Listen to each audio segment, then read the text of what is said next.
feral, like feral.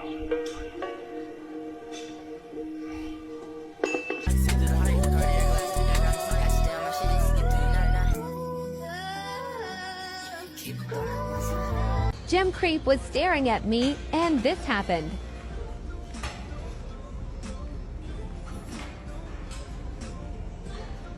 He put on a blindfold law.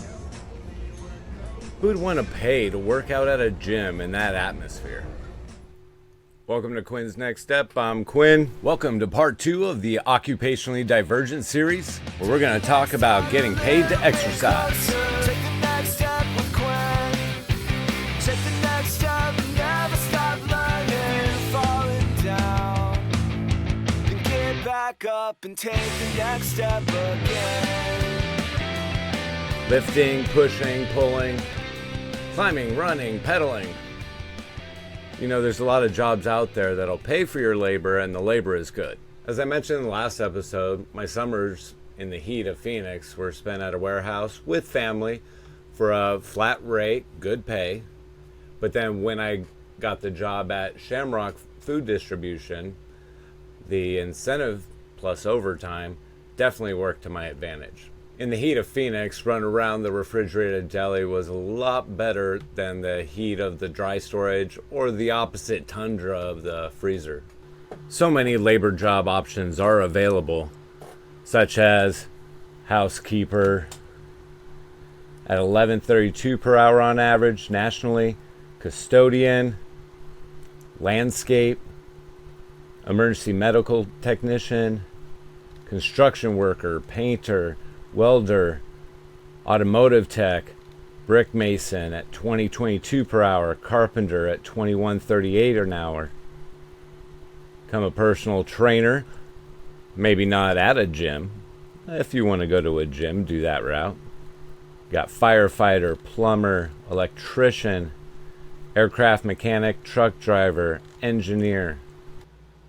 So I had a natural progression going from the furniture warehouse to installing furniture. So unloading trucks, a lot of times it'd be office chairs or the cubicle office furniture before building it inside of the room that it was going to be in. Another option is the live event industry. You know that at different conferences, convention centers, and hotels that have these live events, and that they need people to load in the equipment and load out the equipment, which would be good pay, long hours, and physically demanding, but enjoyable nonetheless, and you get paid to work out. Plus you get to learn the industries.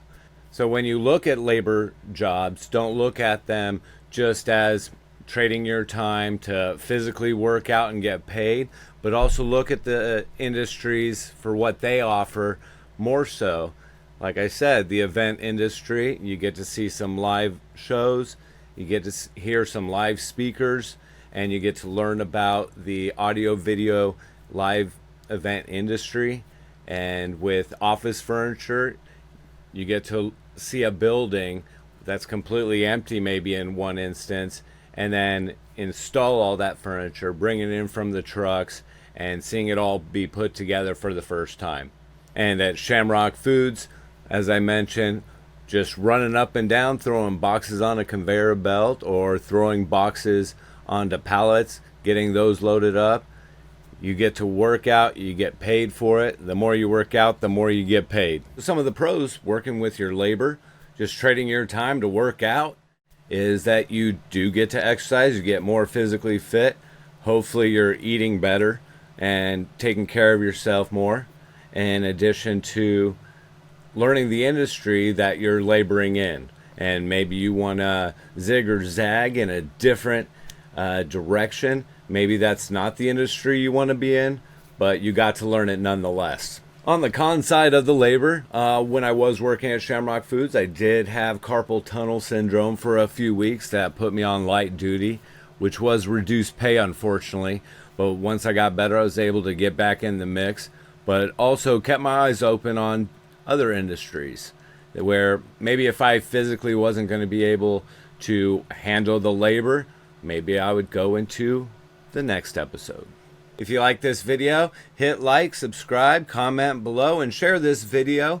And that way you won't miss another episode of this Occupationally Divergent series, where the next episode will look at sales. Take the next step a little bit closer. Take the next step with Quinn. Take the next step, never stop learning. Falling down, then get back up and take the next step again.